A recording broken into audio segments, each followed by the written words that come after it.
Hey everybody, I wanted to make a video about something I actually hadn't thought about until just now. Um, about a little bit about my brewing experience and why I put some of the details I do in my videos. So this is not scripted at all. I don't have a checklist of things I want to talk about. This popped in my mind seconds ago and I want to make a video on it. So here's the deal. Okay, I started home brewing in 2005, so about 12 years ago at the time of this video. I started home brewing in 2000, probably summer 2005, something like that. And I started with the typical, the kits you just boil, and it's real simple stuff. It's a beer that's kind of, it's a style that's already done. It's just for the absolute beginner, see if you even like brewing. I did those. I did a couple of those kits. I'm like, yeah, I want to do more of this. So I moved on to malt extract and partial mash, partial mashing and adding my own hops. I did that within probably a month and did that for about 6 months. And then I remember going to the homebrew store in my town at the time, and I asked him, the owner he knew his shit pretty well. He'd been homebrewing for probably 20 years at that time, really knew what he was talking about. And I said, let me ask you, why do people go all grain? What's the purpose of it? And he goes, well, you have more control over the recipe, and it can be cheaper, and stop right there. It can be cheaper? I'm in. So I started all grain brewing by fall of 2005, and that's all I've done since. Now, I have a couple times to extract when I was in a location I couldn't brew all grain, time constraints, or I was living in a small place. But that's the 1%. I've been all grain with since 2005, late 2005. Anyway, okay, well, so the purpose of this video is I want to talk about brewing commercially in a microbrewery. Okay, so what happened is, like many home brewers, I wanted to open a brewery. I'm like, oh my god, this is awesome. In 2007, I had moved to a larger city, a much larger, I'll just say Portland. I was in Portland, okay. And a local brewery there had just opened up that year. They were new, owned by a husband and wife team, and it was a 10-barrel system. Well, I found out about them at the Oregon Brew Fest. There was a beer there that I'm like, I really like this. I looked on the chart, it says where they're all located, and I'm like, oh wow, that's just down the road from where I live, basically.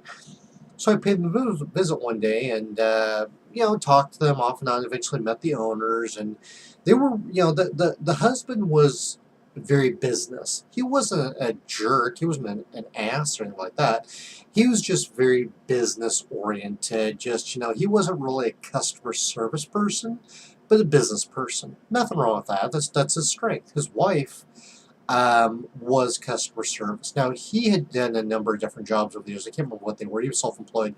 I don't remember what she did either, but she was very friendly. She would chat up with people left and right. Very, very friendly lady. Again, neither of them were rude, but she was definitely more customer-oriented. He was more business side. Fine. They had, at the time, they had 2 brewers there, and I started talking to one of them about why the brewery was 10-barrel. It was almost exposed behind glass walls, but you could see everything. And I'm like, I was salivating at the mouth. I need to play with this thing. I need to see on the full scale.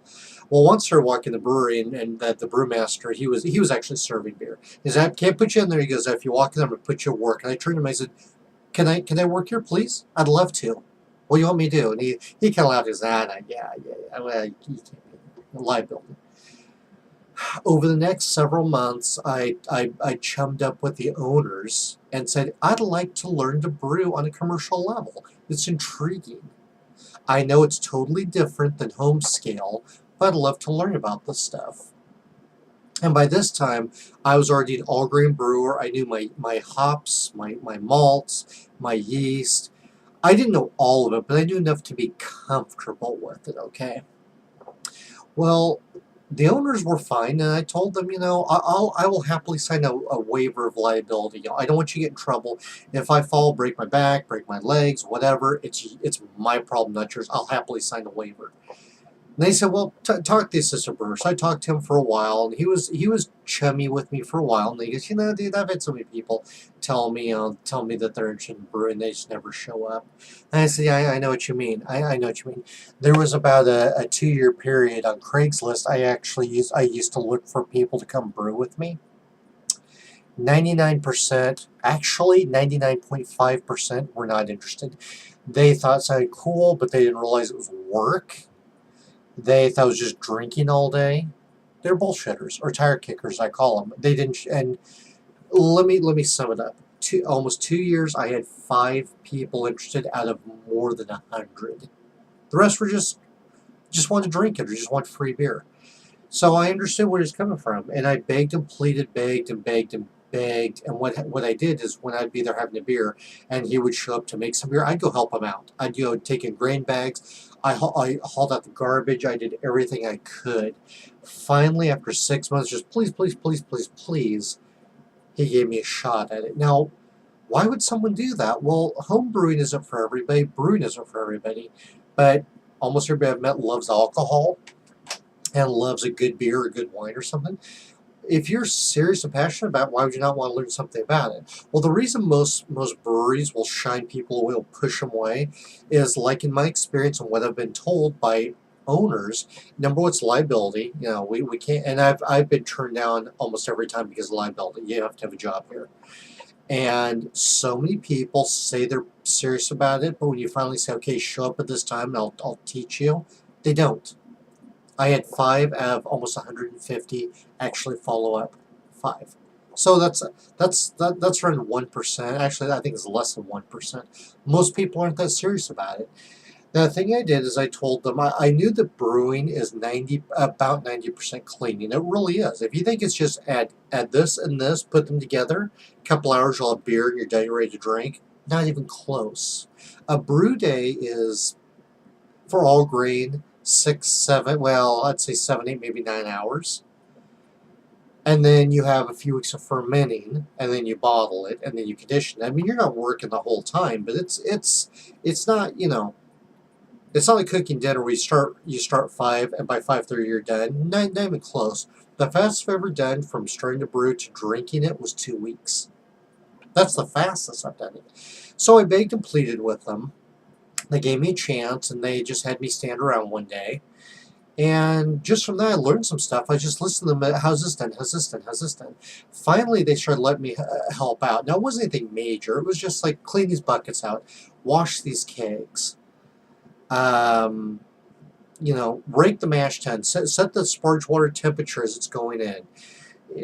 Clean this brewery hose, take out the garbage, clean out the mashes, scrub the stuff down. It was all clean, but that's also brewing. They gave me the dirty jobs, but I knew that because, you're not going to start at the top. You're going to start at the bottom and work your way up. And here's something I remember being told by a person in pretty high authority many years ago. He was actually talking about engines, but he said, if I can't trust you to take out the garbage, why would I trust you on a $4 million jet engine? I wasn't working jet engines, but he was just talking to a class.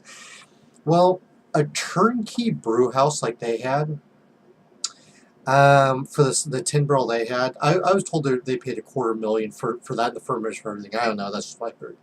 But for a nice little brewery, you could be expecting at least $50,000. And that's starting. It could go way higher than that. Let's say we spend $100,000 on just the equipment. That's all. There's no building, there's no ingredients, there's nothing but the equipment sitting in your warehouse getting ready to hook up. $100,000. Why would I trust you on a $100,000 piece of equipment if I ask you to wash the dishes and you don't do it? Take out the garbage, you don't do it. Hey, would you mop the floor? And you do it half-ass. That whole recipe to make could have cost them, tin barrel recipe, that could have cost them just ingredients several $100s, several $100s. And that's not even including all the labor, the electricity, and the gas, and distribution, license, all that stuff. So they could easily be into it for many, many hundreds of dollars. Why, if I say, hey, would you mop the bathroom and mop the hallway, and you just kind of whatever, dude. Why would I put you in charge of a brewery that cost me $100,000? Because if you can't care enough to clean the um, mop the floors, why would you care about a $100,000 brewery? Seriously. So anyway, yeah, but that's how I started off with it. And that's how I learned a bunch of valuable things like, how a large-scale brewing system works. It's very different than home. That my cleaning wasn't good enough. What I thought was amazing cleaning at home was actually not good enough in a brew house. This is why when I say some breweries are absolutely shit with their cleaning, oh no, they make great beer. No, their clean sucks. It absolutely sucks. If you're using bleach to clean your brewery, you don't know what the hell you're doing. Never use bleach in brewing. I don't care if it works for you. It's horrible. It's not designed for that. But that's how I learned. I learned quite a bit from going commercial, and once I did that, I saw a full system in action, how they hook everything up, how it runs. I learned more about grain and hops and temperatures and all kinds of stuff that I've met homebrewers have been at for 10, 15 years. As a matter of fact, a brewery that I don't go to now because there's a certain reason I don't go there. I'm not going to get into that. The guy who built it, he said he'd been brewing a number of years. The more I talked to him, good guy, don't get me wrong, his philosophy is so fucked up. So fucked up.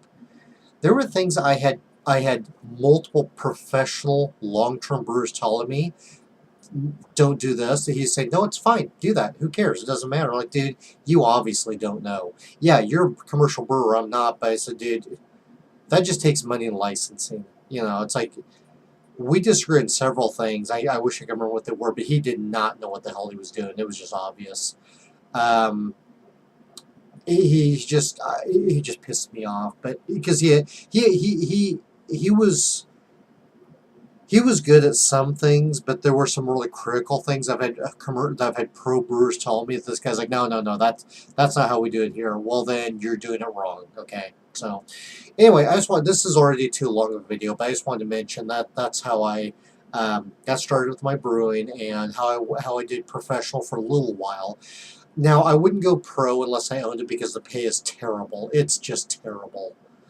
But anyway, so yeah, I did pro for a little while, and that's why in my videos I talk so much about just the body style and the grains and malts and all stuff used, because I've done home, I've done pro, and I think that's good stuff to know. If you really are passionate and concerned about it, want to know a little bit more about how it works, the nuts and bolts of the gears turn, that's good stuff to know. And I don't go into hardcore detail either, but I'm going into more detail than the average person I think knows. So anyway, this video is already longer than I thought. I thought it'd be 5-6 minutes, and it's obviously longer than that. But anyway, that's enough for now. Just wanted to discuss my history a little bit more.